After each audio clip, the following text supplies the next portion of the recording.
Monica with It's Just Sewing, and you're about to watch a quick snip from my video, Anatomy of the Sewing Machine, part of my Learn to Sew Basic series.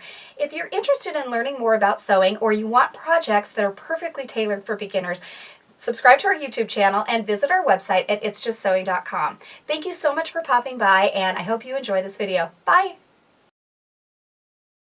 So the next gadget that we're going to talk about on our sewing machine is actually the spool pin, and there's two different types of spool pins. You can find ones that are vertical and horizontal, and right now we're going to start by talking about our vertical spool pin. So it is typically found near the bobbin, and it is often very small, but it can be lifted.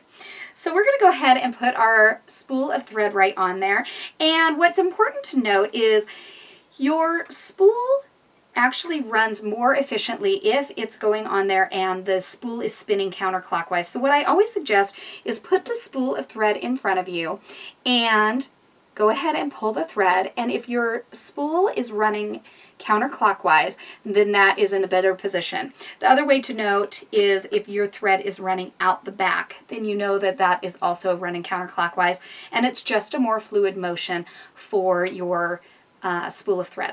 Okay, now we're going to take a look at the horizontal spool pin, and it looks just like this. So one thing you want to know is that it does not matter which way you put your thread on. Your thread can be going this way or your thread can be going that way. It simply doesn't matter which way you put your spool of thread onto the spool pin. But what does matter is your spool pin stopper. So you'll get several different sizes of spool pin stoppers with your machine, and what you want to make sure is that you always have one that's larger than your spool of thread. And the reason for that is many spools of thread will have a little tiny nick in them, and as you're sewing along, your thread may get stuck in this little nick or little divot, and then if that happens, your sewing will totally stop because your thread can't move anymore. If you use a spool pin stopper that is bigger than your spool of thread, you avoid it getting stuck in that little nick.